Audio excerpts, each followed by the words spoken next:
Magandang lalaki at babae po sa inyo lahat. Ako po si Vic Garcia. At Aveline Garcia ng Tulong ko para sa mo global sa TFC, the Filipino channel. Nandito na naman kami para bigyan kayo ng tulong kaalaman para sa buhay na mas matagumpay. Mas masaya. At mas makabuluhan. Kapatid, kapamilya, Kaagapay. lahat po. Gulong-gulo ka na ba sa buhay mo? At hindi mo na ba alam ang gagawin mo? Litong-lito ka na kung anong problema ang uunahin mo. Parang ito ba? Ito ba? Ditong-dito na. Hindi ka pa, di ba natatapos Oo. po, may darating na naman. Oo. At dumarating ka na sa puntong, pagod na ako, hirap na ako, hindi ko na alam ang gagawin. Hindi ko. pa nasusolusyonan yung number 1, may number 2 na. Oo, number 2, hindi pa natatapos, may number 3 na. Malamang nakarami sa inyo, nakarelate, ano? So, good news po. Ano pag-uusapan natin ngayon? Ang good news, mamaya pag-uusapan natin ano-ano ang dapat gawin kung nahihirapan na tayo sa ating buhay. So, basically, kung nandiyan ka sa sitwasyon yan at napakarami pong gumadaan dyan, makinig po kayo mabuti, baka yung pag-uusapan natin, ito na po yung matagal yung hinihintay, baka makatulong po sa problema ang pinagdadaanan niyo. O kung may kilala kayong dumadaan sa ganitong problema. Sa ating episode na, Tama na, Sobra na, Palitan na. O, yan po ang ating title, di ba? Ang ganda po. Ano ba ang Papaliwanag ating natin mga yan mamaya. papalitan? Pag-uusapan din natin ang internet article na ito yung things poor people waste money on. Ayon yan kay Warren Isa sa Buffett. pinakamayaman na tao sa buong mundo, inaral niya po, dito daw po nag-uubos ng perang maraming tao, kaya hindi yumayamang katulad niya. Pero bago yan, simulan muna natin ang ating programa ng Tulong Pampagana.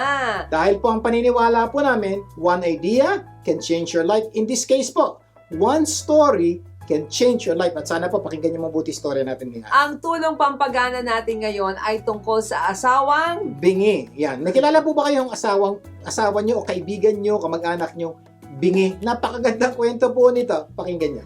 may isang lalaki na balisa dahil sa palagay niya ang kanyang asawa ay hindi gaano makadinig. No, medyo malapit na Parang magbingi. bingi, ano? Para makahingi ng tulong, kinausap niya yung kanilang family doctor. So, kumonsulta po si asawang lalaki sa kanilang family doctor. Yes. Ito sabi ng doktor, i-test mo kung talagang hindi na makadinig ang asawa mo. Ano gagawin? Ano gagawin? Sabi ng lalaki. Tumayo ka ng 40 feet ang layo mo sa asawa mo.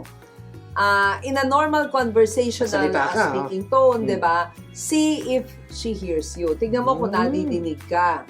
Kung hindi niya nadinig, subukan mo sa layo na 30 Oh, feet. lumapit ka ng konti. 30 feet. Palapit na ng palapit. Kung hindi niya nadinig, subukan mo ang layo na 20 feet. Mhm. 10 feet hanggang sa magkatabi na kayo. So, yun po ang So- payo ng kanilang family doctor. Eto na po si Mr. So, nung Umuwi ng bahay. umuwi na ng bahay lalaki at siya ay mga 40 feet sa kanyang asawa, tinanong mo niya yung kanyang asawa, Honey, what's for dinner? Naba, okay. Aba, no Walang response. sagot. Oo, so lumapit yung lalaki ng 30 feet from the wife at inulit, Honey, what's for dinner? Still, wala pa rin response. sagot. Mukhang bingi talaga. So, mas lumapit yung lalaki about 20 feet from his wife at inulit, Honey, what's for dinner? Wala na namang sagot.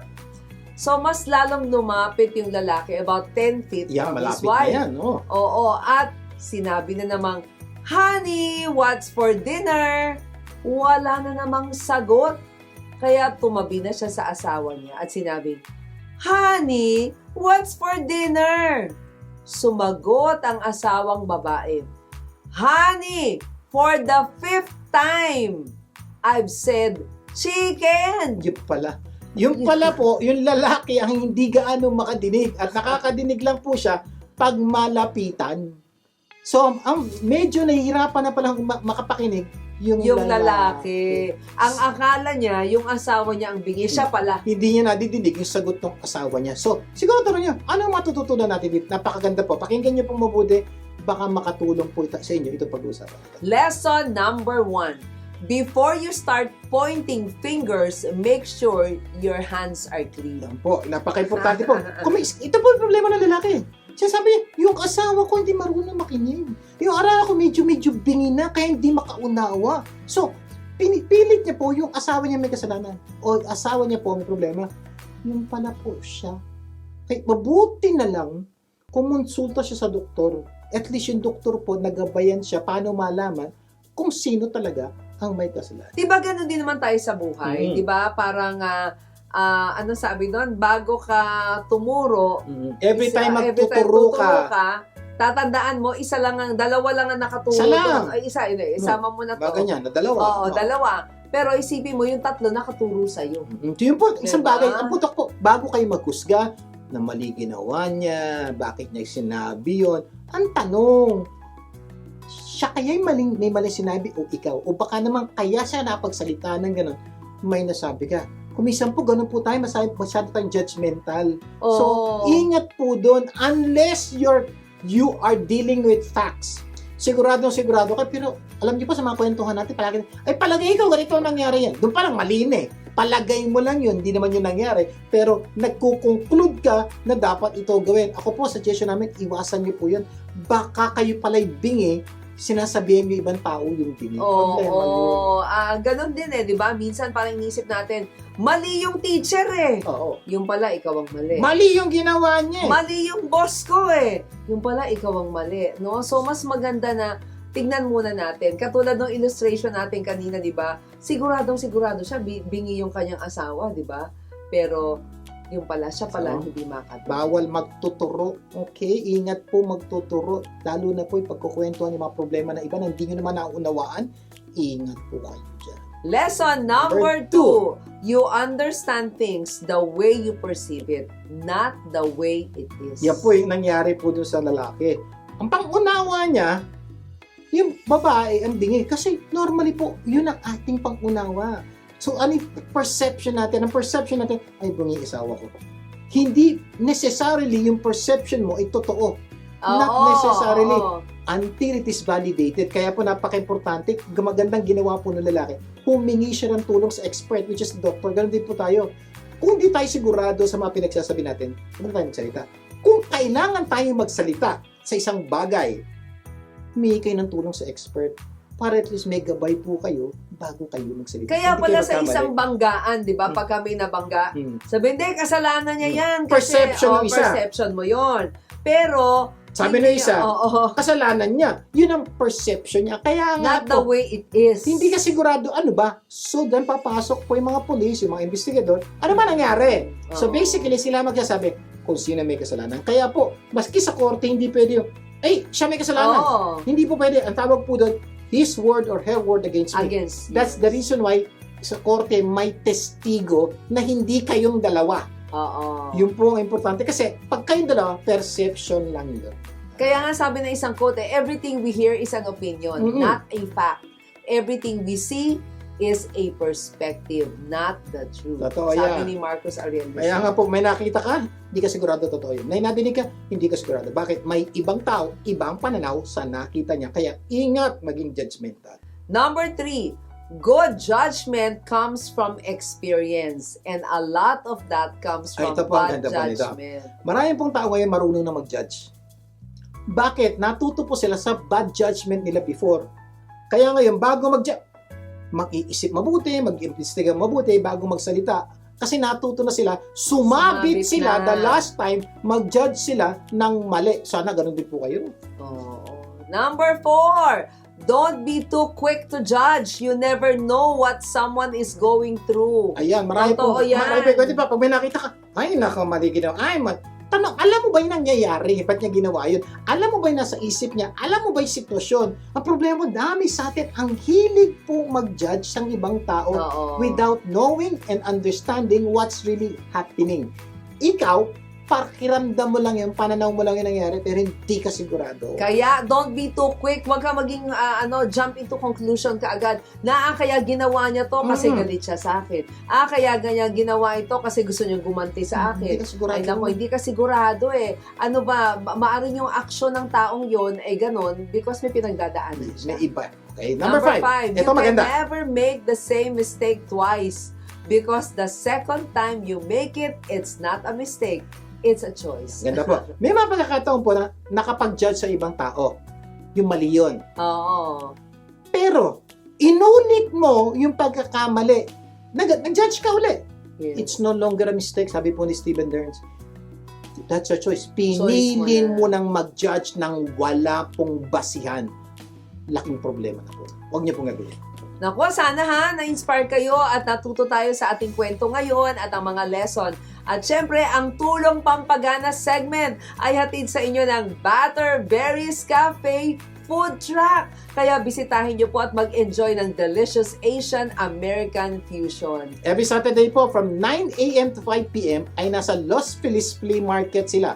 3939 Tracy Street, Los Angeles, California. Diyan yan sa 90027 ang kanilang zip code. At syempre, every Sunday naman from 9 a.m. to 5 p.m. at Ay nasa Melrose, Melrose no? Trading Post po sila. Ito po address nila. 7850 Melrose Avenue, Los Angeles, California, 90046. At meron pang dagdag kasi meron silang exclusive catering para ganahan kayo during the weekends. Kaya tumawag lang kayo sa mga numero. Lalo na, bago tumawag, lalo Yes. na po sa darating Thanksgiving, Yes. Pasko, bagong taon, birthday, anniversary. Nagki-cater po sila. Naghanap kayo ng masarap na catering services.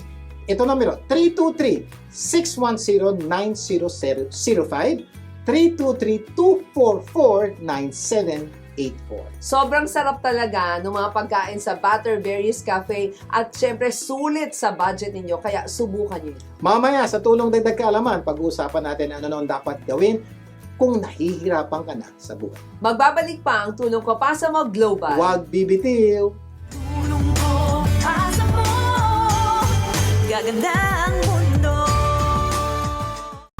Nagbabalik ang tulong ko pa sa mag-global. Vicar Sir. At Abilene Garcia. Okay, dadako na tayo sa ating tulong pampaganda ng buhay. Ang paniniwala namin, you don't become what you want, you become what you do continually. At dahil gusto namin continually gumanda ang buhay nyo, bibigay namin kayo ng maraming tips na tunay na magpapaganda ng buhay. Okay, pag-uusapan natin ngayon ay ang mga tips ni Warren Buffett sa pinakamayaman na tao sa buong mundo. Things poor people do to waste money. Yes. Marami daw po tayong ginagawa na waste ang ating pera. Ilan po sa mga sasabihin niya, makinig kayo po. Number 1, chasing the latest technology. Ayan! Yung mailig pong bagong gadget, bagong cellphone, bagong computer, bagong... Ay, nako! Ganyan daw. Wasting money yan. Oo, kasi para sa kanya, alam mo, itong mga gadget na to, talagang tempting naman talaga, di ba? Pero yung last year's model, sabi nga ni Warren Buffett, nagsiserve din naman ng new model. Ibig sabihin, kung ano yung Oo. ginagawa nung last year, halos yun din yung ginagawa nung new model niya. May konti lang dagdag. Ba't kagagastos magdagdag? Sabi nga ni Warren Buffett, yung history niya, no, nagsistick talaga siya to functional rather than flashy technology. So para sa kanya, importante to assess kung yung latest upgrades ba na yan is genuinely providing an added value for the price. Kung meron po. Kung wala po, wag po. Kasi nagdadagdag po kayo ng $50, $100, $200. Nadadagdagan po ang Napalitan gastos. lang yung numero. Oh, gumaan At lang letra. ng konti, bumilis lang ng konti. Pero sa totoo lang, marami sa konting ito, hindi nyo naman kailangan. Bakit kayo dadagdag ng gastos? So, para daw, wag maghirap, bawas-bawasan sa mga flashy gadgets. Oo, yung chasing, yung hinahabol mo. Pumipila ka pa. Oo, nagre-reserve pa, di ba? Number 2. Oh, number 2, overspending in clothes. Ayan, sa napakalaking problema din po, may mga tao, lakas gumastos na damit. Alam mo, si Warren Buffett, kasama ng mga ilang bilyonaryo, talagang lean and simplicity yung kanilang wardrobe. Diba, nanimili lang sila ng classic, yung durable na damit, over yung flashy at saka expensive brands. So, so some of you, alam niyo po, si Steve Jobs, isa lang ang damit niya halos. Oo. Ano Diba? yung white? Yung ang tawag doon, Turtleneck. na, yun na. Makikita niyo po si Steve Jobs, may-ari po ng iPhone. Si Mark Zuckerberg na po, may-ari po ng Facebook. Yeah. Oo. Halos yun din at yun din ang kasi sabi nila, ayaw namin maubos ang oras namin sa pamimili ng damit. Para pare-pare, walang problema. Ayaw namin maubos ang pera namin paggastos sa mga damit na pwede namang hindi Na nakakapagresulta ng sangkatutak na savings. na gastos. Oo. So, big sabihin, bawas-bawasan po ang pumibili ng mamahaling damit at papalit-palit ng bagong damit. Kasi po, may damit ka na naman, bibili ka na naman. Siguro po, isang goal na bibigay ko po sa inyo para makabawas, pwede niyo pong gawing New Year's resolution mula ngayon hanggang sa susunod na taon. Walang bibiling bagong damit for the next 12 months. Promise, so, kaya niyo. Oo, kaya. Oo, Ayaw. nagawa natin yan eh. Number 3, buying new cars. Ayan, yung mga tao po, mahilig magpalit ng kotse. Taon-taon, every 3 years, nagpapalit ng kotse. Iba, every 5 years, nagpapalit. Makinig po kayo ba? Sabi ni Warren Buffett, yung mga kotse daw, notorious daw ito for their rapid depreciation. Mm-mm. 'Di ba? Kaya nire-recommenda ni Warren Buffett na to ang recommendation niya, buy pre-owned cars or holding onto them for as long as they are reliable. Kung reliable pa, sige lang. 3 years, Oo. liable pa po. 4 years, Oo. 5 years, ibig sabihin, huwag magpapalit. Simple lang, 5 taon na yung kotse ko dapat palitan. You don't decide based on the number of years ng kotse. Oo. You change your car based on the reliability. Take note, reliable ba ito papalitan? Okay? Can you imagine yung savings? For example, 5 years, pinayaran mo na 5 years to pay, bayad na. Susunod taon, bibili ka na naman para bago kasi. Take note, kung hindi ka bibili, wala kang babayaran that year. Sisave mo na yan. Paano kung umabot yung kotse mo ng 5, 6, 7 years? Di nakatipid ka ng ilang taon. Take note, Oo. kung reliable pa, maayos, walang ganong maintenance problem, huwag muna bumili ng Correct. bago. Instead daw na ma-allure tayo sa mga new models, Mhm. mag-stick na lang sa ganun or bumili ng pre-owned cars. Pre-owned. Kasi po, may mga pre-owned na 1 year, 2, 3 years use lang. Ang ganda pa rin Gaganda po pa. nito. Oo. So, kung talaga yung medyo bago-bago pa rin, then you buy 2, 3-year-old model. Isa pa daw na nagiging sanhi, no, kung bakit maraming tao naghihirap ay unused gym memberships. Gano'ng karami Oo. sa inyo nagbayad ng gym membership, minsan lang kayo pumunta, ibang hindi nga pupunta. Pero nagbabayad kayo buwan-buwan, nagbabayad kayo, gastos po yun, sayang yung pera, di nyo naman nagagamit. Take note, di nyo sinasabing, huwag Wag Pwede. mag-exercise. Pero Oo. gamitin nyo kung sakali. Kasi sa totoo lang, siya nga nagpo-promote ng active lifestyle, di ba? Pero may caution siya against unused gym membership. Yung nagbayad ka, pero hindi mo pinuntahan, di ba? So, mas gusto niya Gas- yung Gastos po yun sa'yo. correct, mas gusto niya yung libre o yung low-cost fitness routine na effective naman kapag ka ginagawa mo. Maglagay ka na ng fitness sa bahay mo, maglagay ka ng stationary bike, di ba? Something that can actually give back. Hindi lang yun, to may your mga life. gym ngayon po, pwede mag-try for 1 week, 2 Oo. weeks. Try mo muna bago ka magbayad. Correct. Oo. Number 5, regular night out. Ayan. Ito daw yung dahilan kung bakit naghihirap ang marami. Ibig sabihin, every Friday, Oo. may labas. Ganito, dahil, thanks God it's Friday, gagastos po. Iba naman po, hindi lang po para every Friday, araw-araw kain sa labas. Ang gastos po, no? Pwede naman Oo. kumain sa bahay. Base po sa pag-aaral, kami po, we seldom eat outside. Base po sa aming pag-aaral, yung gastos mo sa bahay is only about 20% of kung kakain ka sa labas. So, ibig sabihin, you Oo. save 80% of food expense kung sa bahay ka kakain kaysa sa labas. Ibang klase, no? Sabi nga ni Warren Buffett, para sa kanya, okay yung socializing, Oo. di ba? Essential yan. Pero yung lagi, frequent night out, nako, hindi lang gastos yan sa pagkain, gasolina pa. At by the way, Oo. yung socializing can happen at home. Oh, yes, Kami po, tama. we do socialize, Oo. pero hanggat maaari po, we invite them at At home. home. And we prepare food at home na cheaper. Oo, correct. And ito pa maganda, kahit anong oras nyo gustong kumain at kahit ilang oras kayo gusto kumain, walang magpapaalis sa inyo. Hindi, ay, we're closing na po, uwi na po kayo. Hirap nun. Kasi kaya ang frequent night out, nako, medyo expensive. Kaya pwede ka namang mag-budget-friendly alternative like sa bahay, home-cooked meals, di ba? Or movie night outs na pwedeng makakat ng cost. May budget. diba? Kasi pang pagkakaiba po ng kain sa labas at kain sa labas. Pag kumain ka sa labas, paano kung order ng mahal yung kaibigan mo? Lugi ka. Oo. Pero yung sa pagkain sa bahay, hanggang dun lang. Kung ano lang binili mo, yun lang. ang At pwede kakainin kang nila. mag-movie sa Oo, bahay. Diba? Number 6. Over-reliance on skin Ayan. products. One of the biggest business in the world is skin product. Okay po, wala pong masama ang paglalagay ng kung ano sa mukha. Make sure lang may nangyayari. Kasi kung may binili kayo, wala naman nangyayari. May kilala po kami ganun. Na puwersa lang. Na ano yan, na pressure. Oo, na-pressure. Bumili, gumasto $700. Hindi niya ginagamit. Tama ba? Yung inutang pa niya, credit card pa. Mali. Kaya ang advice ni Warren Buffett, wag daw mag-overuse dun sa mga needless skin products. Hindi tayo against dyan. Meron namang May mga magaganda basic talaga. skincare products po. Oo. Pwede po yun. Pero kung minsan yung mga sobrang mahal. O maghanap ka ng simple, effective routine na pwede kang makatipid pa at gaganda ang skin. At mo. huwag kayong magpapadalagano sa mga advertisement. Aralin nyo mabuti ba kayo bumili. Number 7. Number 7, wrong use of credit card. Isa sa nagpapahirap po sa napakaraming tao ang credit card sa credit score. Yan. Oo, kaya nga sabi ni Warren Buffett, di ba? Yung credit card, convenient yan. But high interest rates can quickly overshadow yung benepisyo niyan. Lalo na po if you Oo. do not pay in full. If you Oo. pay in full, maganda po yun. Correct. Kung magkano ginastos yung buwan bayad. Pero pag hindi po kayo nagpe-pay in full, napakalaki po ng interest rate pag hindi po kayo nagbabayad ng buo. Oo, needless usage. At hindi lang yun ha, pag gumamit po kayo ng credit card, ang bilis nyo magbayad.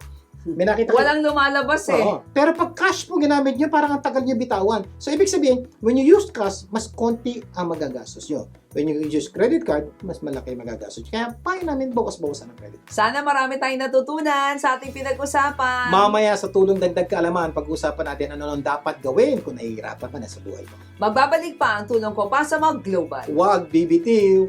Tulong ko asa mo. Gaganda ang mundo.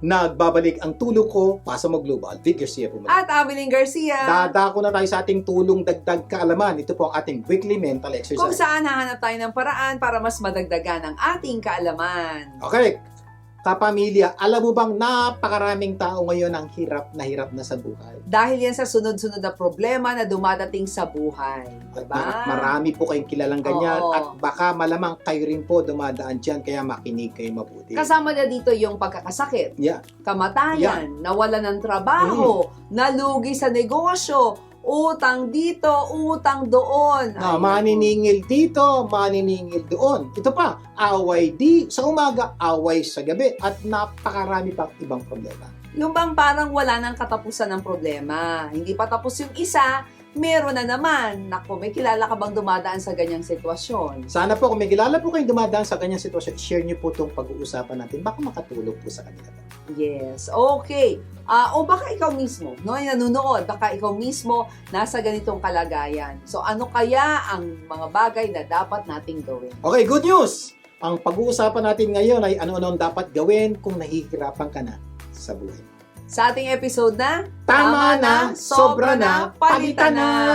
Okay, tatlong simpleng step lang po ituturo namin sa inyo ay makinig kayong mabuti. Dahil kung makuunawaan nyo to, pwede nyo pong magamit itong tatlong simpleng step sa halos lahat ng problemang pinagdadaanan nyo.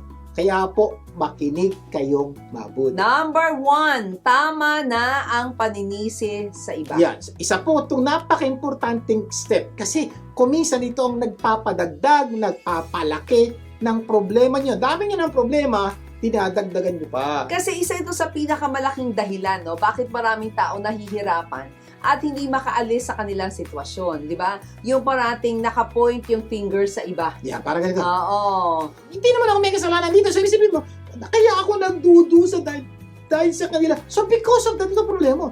Nagdudusa ka na sa problemang meron ka, tapos sasabihin mo pang, sila ang may kasalanan, hindi ako. So, madadagdagan ang pagdudusa mo. Bakit? Magagalit ka, mainis ka sa ibang tao. Dumadami lalo ang problema mo. Kaya At yung ano sabi ng maraming tao? ay nako, kaya naman ako nagaganito dahil sa magulang ko. Di ba? Kung pinalaki lang ako ng tama, hindi ako nagaganito. Yung mga ganong Sabihin mo ha, malamang, mindset. pangit na yung sitwasyon mo ngayon. So, pangit na, kawawa mo naman. Pero sa pangit ng yung sitwasyon, galit ka pa sa nanay at tatay mo. Oo. Kasi sila ang may dahilan ba't ako nagkaganito. Hindi nila ako pinalaki ng tama. Hindi nila ako binilagay ng gabay. So, ang dami mo ng physical, even financial problem, assuming, meron ka pang emotional problem. So, pag-isipan nyo mabuti.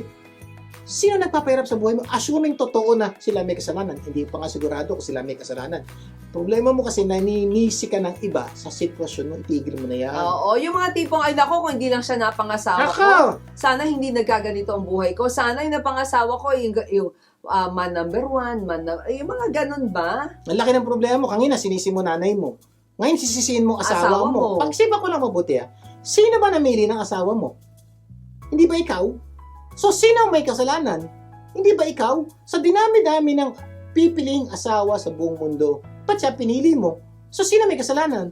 Ikaw. Ang problema mo, naninisi ka. Ganyan ito buhay mo dahil sa kanya. Tsaka hindi ka rin naman sigurado na kung siya ng pangasawa mo, hindi magkakaganyan ang buhay mo Kasi hindi mo nga na pangasawa yun So the reason why sinisisi mo kasi malamang hindi maganda yung present na situation mo and you wanted to escape. To blame somebody. Ito ang Or problema blame po. someone. When you start blaming somebody, wala kang solusyon.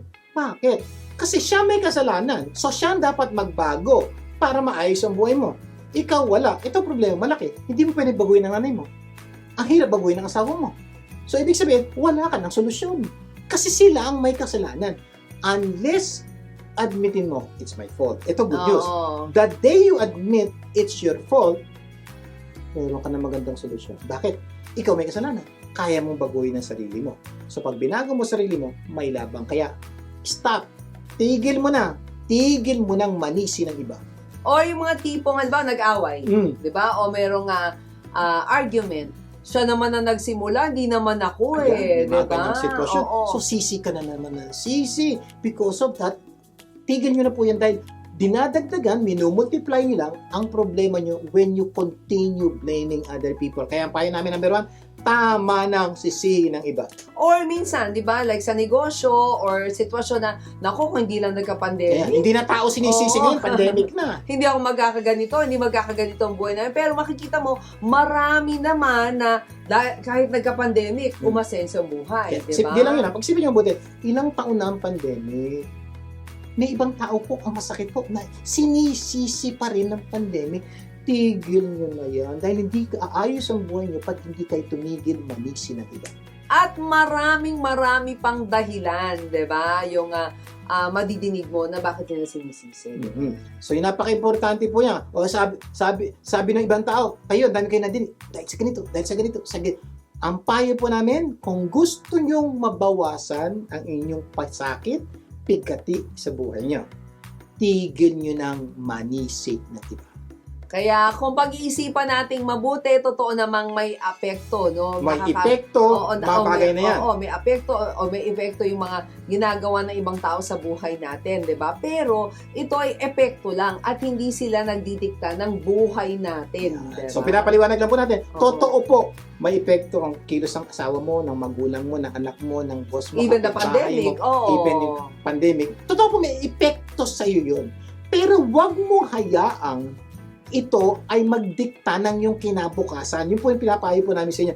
At para hindi po ito magdikta ng iyong kinabukasan, itigil mo na silang sisihin. Tama na. Tama Oo, na ang paninisi. Ito yung pinakamaganda. Sinabi ni Melanie Hope, no? Meron siyang quote na sinabi na sana hindi natin makalimutan, hardship may come from all sides. Yeah, Diba? tama, pinanggagalingan. But failure can only come from inside. Ganda po niyan. Huwag niyo pong kakalimutan. Ibig sabihin, yung mga paghihirap natin pwede manggaling sa, Sa iba't ibang lugar. Oo. At marami sa paghihirap natin, hindi natin kasalanan. May iba kasalanan natin. Pero Oo. marami hindi natin kasalanan. Pero ang sabi niya, hardship will come from the outside. But failure can only come from the inside. Ibig sabihin, if you fail, Pinili ikaw mo may yun. kasalanan. Yes. sisihin mo sarili mo. So basically, tama na sisihin ng iba. Kung maninisi man kayo, talagang gusto niyo manisi, sisihin niyo sarili niyo. Kaya habang tayo ay nabubuhay, maraming problema ang darating sa atin. Pero hindi ang mga problemang yan ang magdedetermina ng ating buhay. Ang magdedetermine ng buhay natin ay kung paano natin haharapin at susolusyonan ang mga ito. Pwede natin gamiting dahilan ang mga problemang meron tayo ngayon. Pwede natin gamitin. Para masawi, Oo. di ba? Pero ito lang po yung bibigay ng kasawian. Pero, pag itinigil nyo na pong manisi, baka kayo po ay magwagi na sa buhay. So, tigilan mo ng manisi. Kaya kung gusto mo mabawasan ang paghihirap mo sa buhay, tama na. Tama na ang paninisi sa iba. Marami po tayong pag-uusapan, pero bago yan, magbibigay Yes. lang muna tayo sa Tulong kalusugan mula sa President and CEO of Best Choice Insurance na si Joanne Madamba. Joanne! Hello Sir Vic and Ma'am Evelyn. Para sa tulong kalusugan, sasagutin natin ang tanong na, bakit ako nakakatanggap ng medical bill at ano ang dapat kong gawin? Having health insurance does not mean that you will never receive a medical bill. And here are the reasons why. You have gone to an out-of-network doctor or facility. You have not paid your co-payment or co-insurance. You have not met your deductible. The insurance company denied payment or paid only part of it. The medical facility made a mistake. So eto ang gawin ninyo. Read the details of your invoice. Who's charging you? What services were rendered? And ano yung date of service? If it is for a co-pay, co-insurance, or deductible, then bayaran ninyo. If it is for a service that was not authorized, get a retro authorization. If it was authorized naman, submit your authorization to the billing department. If the bill is still unclear to you, call the insurance company, have your member ID card handy, and call the billing department. Kaya kapamilya, be on top of things when it comes to your health insurance. Huwag nang hintayin magkasakit para maiwasan ang pasakit. Tandaan, life is full of choices. So choose the best choice. Ako po si Joan Madamba ng Best Choice Insurance. See you next week! Maraming salamat, Joanne! Para sa free consultation patungkol sa health insurance, tumawag lang kay Joanne Madamba sa numerong 562-881-6172 at 562-682-9793. or mag-email sa joanne@bestchoiceifs.com. Sa aming pagbabalik, itutuloy pa po natin ang ating kwentuhan. Magbabalik pa ang tulong ko pa sa mag-global. Huwag bibitiw! Tulong ko, asa mo, gaganda ang mundo. Nagbabalik ang tulong ko pa sa Global. Vic Garcia po. At Avelyn Garcia, patuloy tayo sa ating tulong dagdag kaalaman. Sa ating topic na ano-ano ang dapat gawin kung nahihirapan ka na sa buhay mo. Review lang tayo ha. Number 1, tama na ang paninisi sa iba. Sabi nga po, hardship may come from all sides, but failure can only come from the inside. So, please, tigilan Tama mo na. na manisimin, di ba? Tama na yan. Okay. Sobra. Number 2, Number 2, sobra na ang pagpapahirap mo. Huwag mo nang dagdagan. Panghugutan mo ito ng karunungan. sobra na pagpapahirap, paghihirap mo sa buhay, di ba? Oo. Sa dami ng problemang dumarating sa'yo, Sunod-sunod, oo. sobra na yon. Pero punto po namin, huwag nyo nang dagdagan. Ibig sabihin po, mahirap na buhay, dadagdagan nyo pa, lalo pong dadami ang problema nyo pag dumating sa punto talagang hindi nyo na kaya. Okay? Kumbaga, reduce mo na. Reduce your suffering. no? Learn. Yes, alam na nating maraming problema ang dulot ng buhay. At habang tayo ay nabubuhay, maraming problema ang darating. Kaya dapat tayong matutong humarap sa problema. So yun po yan. Tama na ang paninisi na iba. Ang susunod na pangakuan po namin, sobra na ang paghihirap mo sa buhay. Kaya ang payo po namin, learn from your mistakes. Or learn from the problems you have. Kasi pag natuto po tayo sa problemang pinagdadaanan natin, malaki posibilidad, hindi na maulit. Hindi yan. Pag natuto tayong harapin ang mga problemang binabato sa atin ng ibang tao o ng buhay, malamang dumating man sila, alam na natin ang gagawin. At pag nangyari po yun, mababawasan ang ating hirap at pasakit sa buhay. Yun po ang payo namin. Kumbaga sa lagay na mainis tayo sa problema o magalit sa mga taong nakapaligid sa atin, learn, matuto tayo sa problema. Di ba? For example, sino man yan? For example, mag-isip ka, sino ang problema mo? Nanay mo, dak, salita ng salita, na kung ano-ano, anong dapat gawin? So, ito po, may mga bagay na pwede nyo gawin. Manood po kayo ng aming YouTube channel, Vic and Avelyn Garcia, o kaya yung aming tulong ko pa sa mga Facebook at video at YouTube channel. May mga sulat po doon, techniques. Meron kaming techniques para wag magalit. Paano yan? Aral ka. Tip number 1, tip number 2, tip number 3. So doon po, pag natuto ka, pagharap mo ang mga taong nakakainis, hindi ka na mainis. Yes. Hindi ka na maaasar. Bakit? Natuto ka na sa mga pangit na pangyayari sa buhay mo. Yung po yung sinasabi natin, tama na pahirapan mo sarili mo. Learn. Kumbaga, sa kaperahan, di ba?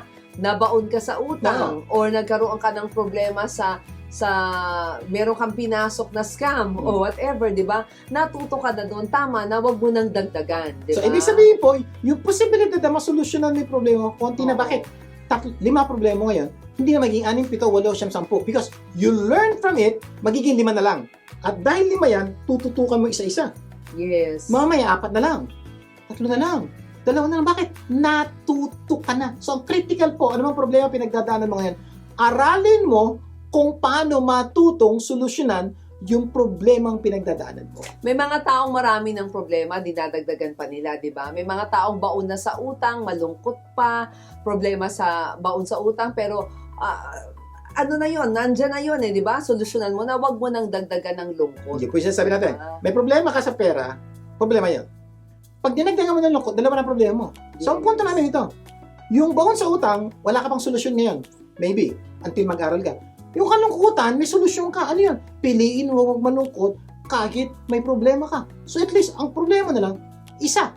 eto na lang pagtutuunan mo ng pansin, may focus ka na, paano ko ba susolusyonan to? At napakarami pong katuruan sa YouTube o mga libro na magtuturo sa inyo how to get out of it. So with that, Yes. you reduce your problems sa isa.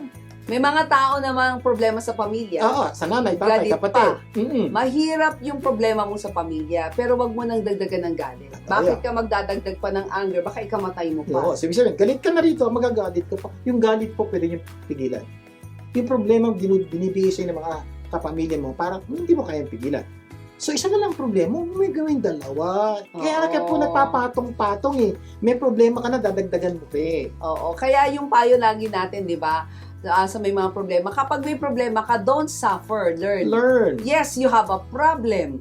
Yes, you are undergoing those kinds of situation. May problema ka na nga, pahihirapan mo pang sarili mo. So, mas maganda na matuto ka na lang sa problema mo. Sabi ng isa sa akin, ma'am, problema ko, nabangga yung sasakyan ko.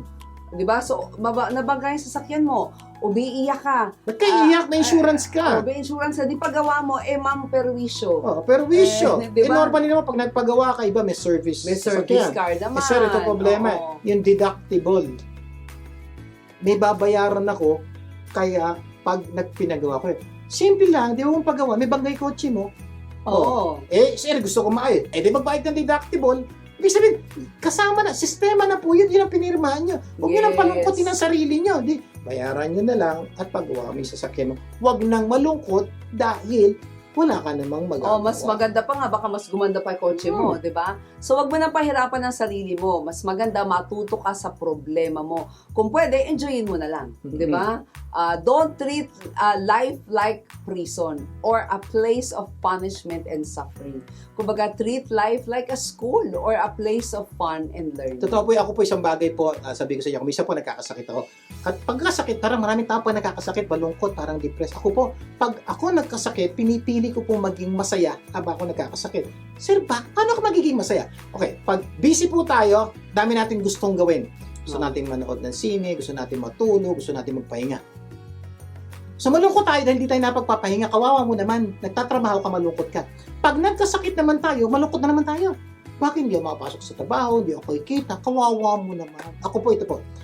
Wala akong sakit, masaya ako, nagagawa ko dapat gawin. May mga pagkakataon magkakasakit tayo. Pag nagkasakit po ako, masaya po ako. Bakit?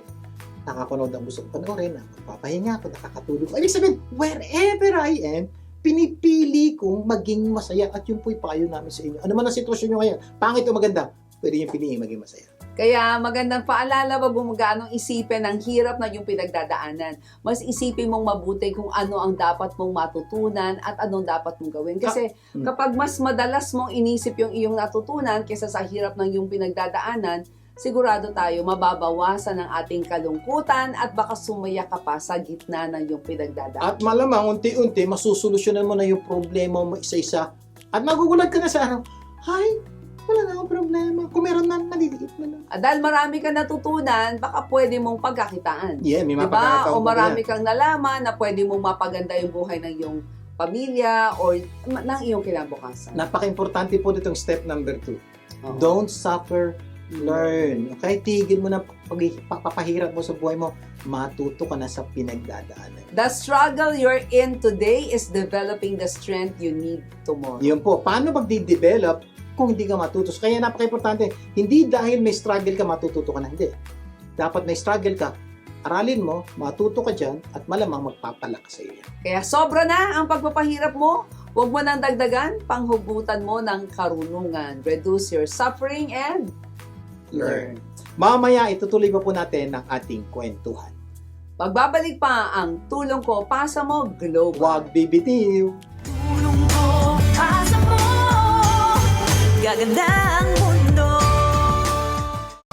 Nagbabalik ang tulong ko, pasa mo global. Vic Garcia po. At Evelyn Garcia, Patuloy tayo sa ating tulong dagdag kaalaman sa ating topic na ano-ano ang dapat gawin kung nahihirapan ka na sa buhay mo. dalawa na pong step ang na-discuss natin kanina, i-review natin para wag niyong makalimutan. Number 1, tama na ang paninisi ng Ang iba. ganda po ng quotation, hardship may come from all sides, but failure can only come from the inside. Kaya itigil nyo ng manisi ng iba. Pangalawa, sobra na ang pagpapahirap mo. Huwag mo nang dagdagan. panghugutan mo ito ng karunungan. So, ibig sabihin po, reduce your pain by learning. So, ibig sabihin, ano man ang sitwasyon mo ngayon, huwag mo nang dagdagan, huwag ka na magalit, huwag ka na maginis. Mag-aral ka. Ano ba, ba't ba nagkaganito to? Ano ba dapat kong gawin? So, you learn. So, ngayon, dahil nakafocus ka sa learning, mababawasan yung problema mo, mababawasan yung masamang pakiramdam mo. Bakit? Ang focus mo, ano yung gagawin ko para masolusyonan to. Ito good news. Habang inaaral mo, malamang masolusyonan mo nga. Mababawasan talaga ang problema mo. Number 3, palitan mo na Ano yung papalitan? kung paano harapin ang buhay. Yan. Hindi dahil tinigil mo na yung paninisi mo sa iba o natuto ka na sa pagkakamali mo. Okay ka na. Okay na. Hindi Hindi pa. pa. Kailangan may papalitan ka kung paano mo haharapin ang Yes. buhay. Ito na po. Step number 3. So, simple po. So, mula sa araw na to, palitan mo na ang pagharap sa problema. Una nga po, tigil mo na paninisi na iba. Number 2 po, dapat po, huwag nyo nang dagdagan. You suffer so much, okay? Stop suffering. Learn. So, yan po yung dapat nyo gawin mula sa araw na to. Every time magkakaproblema ka, balikan nyo po yung tama na, sobra na, Palitan na. So, ito na po. Palitan nyo how you face problems at makikita nyo unti-unting mababawasan ang problema niya. Tandaan nyo to ha, if you want things to change, you need to change. If you want things to get better, you need to get better. Napakasimple po. May gusto kang bago sa buhay mo, baguhin mo kung paano mo solusyonan. Kung gusto mo maging mas maganda ang buhay mo, dapat mas maganda na rin ang kilos, action mo sa mga buhay, sa problema pinagdadaanan mo. Ganun lang po kasimple yan. At lahat po ng pampaganda, pwede nyo aralin, pwede magbasa ng libro, pwede magpa-counsel sa ibang tao, pwede pumanood ng YouTube channel. Ang dami pong YouTube channel that can help you with your problem. For example, whatever your problem, i-type niyo po kay Google, i-type niyo po sa YouTube, how to solve this problem, how to get out of depression, how, unti-unti makikita po kayo, ay ganito pala to, subukan yung gawin, baka ito makasolusyon. At saka baka kailangan mong baguhin ang pagtrato mo sa asawa mo. Yan. Yun ang palitan di ba? Para hindi na maulit yung mga problema ninyo noon. Yan. Sa mga may problema po sa asawa, kailangan palitan mo na.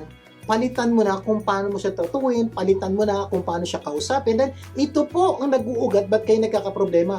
May mga mali kang ginagawa. So, para gumanda, palitan mo na. Palitan mo na rin yung paghawak mo ng kaperahan Mm-mm. para makaahon ka sa utang at hindi ka na mangutang Yan. ulit, diba? Can you imagine, ilang taong ka na may problema sa pera? Nakawalis ka ba? Hindi. Kasi hindi ka nagpalit. Napaka-importante. Palit. Pero bago magpalit, kailangan mag-aral, magbasa. Paulit-ulit namin sinasabi po niya, magpa-counsel, humingi ng tulong para mapalitan ano man ang iyong pinagdadaanan. Or palitan mo ang paniniwalang kaya mo ang buhay mag-isa. Yeah. Manumbali ka sa Diyos para tulungan ka niyang itama ang iyong buhay. Yan. May mga tao po, kaya po na kakalaw na malaking problema, nakalimutan na po ang Diyos. Oo. Nakalimutan humingi ng tulong sa Diyos. Baka ito na yung pagkakataon, palitan mo na yung paniniwala mong pwede kang mabuhay mag-isa. Palitan mo na. Sabihin mo, palitan mo yung paniniwala mo na hindi ko kayang mabuhay na wala ang Diyos. Ito pa, ang mga imposible sa akin, posible sa Diyos. So, yun ang paniniwalaan mo ngayon. At dahil dito, pipilitin mong mapalapit sa Diyos. Pipilitin mong makipag-usap sa mga taong malapit sa Diyos. Pipilitin mong mag-aral patungkol sa Diyos. At dahil pinalitan mo na itong mga action mo, malamang magpapalit na rin ang buhay mo. Gaganda na ito. Sabi ni John Wesley, do all the good you can, but by all the means you can, in all the places you can, to all the people you can, as long as you ever can. Yan. So, saan man, kailan man, gawin nyo po yung tama. Makikita nyo unti-unting tatama ang buhay nyo. How to do that? Palitan nyo na kung paano kayo humarap sa problema. Ito yung madalas natin ginagamit na quote, di ba? If you want something you never had, you need to do something you've never done. So, pero kaya po turo namin, kung gusto mong gumanda ang buhay mo, ang bago buhay mo na hindi mo pa nararanasan, ito po, tama na, sobra na, palitan mo na. Pag ginawa nyo po yan unti-unti, take note, anumang problema pinagdadaanan nyo, unti-unting magbabago, aayos, gaganda ang buhay nyo dahil ginawa nyo po yung mga tinuro natin sa inyo. Kaya pala, hindi lang enough yung tama na. Sobra na. Tama na manisi. Tama na manisi. Sobra na yung Pag-iilan mo, matuto ka na. Oo, hindi. Talagang you need replacement. Diba? Sometimes you want to stop smoking.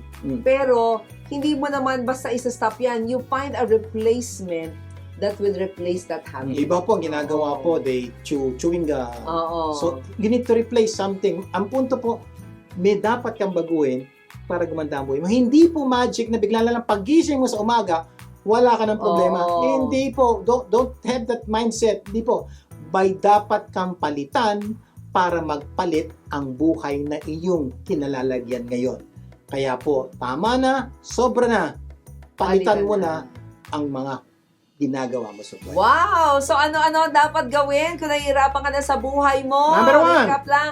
Tama na ang paninisi sa iba. So, malinaw po, tigil nyo na. Tama man na. Sino man sinisisi mo, ano man ang sinisisi mo, itigil mo na sa araw na to. Promise, yung palang step number 1 will ease your pain, will ease your hardship. Marami pong mababawas sa inyong Oo, problema. parang naalala ko eh. Kaya ako nabangga, sabi mo kasi pumunta ako sa left eh. Eh, ikaw rin naman Ikaw ang nagdadrive, namili. ikaw may hawak Saka naman ikaw na bela. namili, nasundin yun, di ba? Number 2, sobra na ang pagpapahirap mo, wag mo nang dagdagan. Panghugutan mo ito ng karunungan. Yeah. Sa English po, reduce your suffering. Learn. Ibig sabihin, para mabawasan po yung paghihirap mo, marami ka ng paghihirap eh.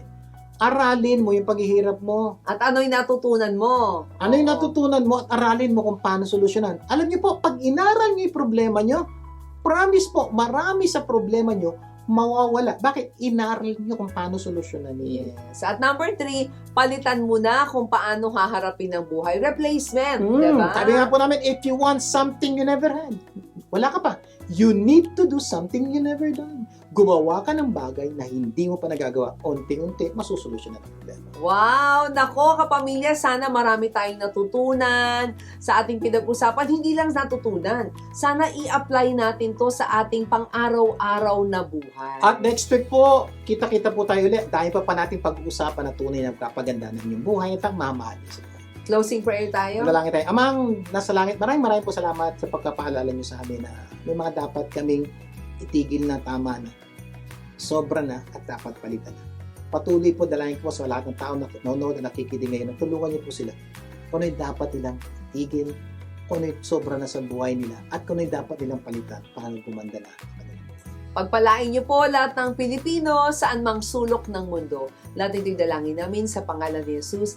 Amen and amen. Laging tandaan ha, kung ano man ang naitulong ng programang ito, ipasa mo naman sa iba. Imbitahin niyo po ang inyong mga kapamilya na tumutok sa tulong ko pasa mo sa susunod nating pagsasama. At sama-sama nating pagandahin ang ating buhay. At ng mga mahal natin sa buhay. Ako po ang inyong kapamilya, Di Garcia. Ako naman po si Evelyn Garcia. Laging tandaan, Sa tulong ko pasa mo global, gaganda ang mundo.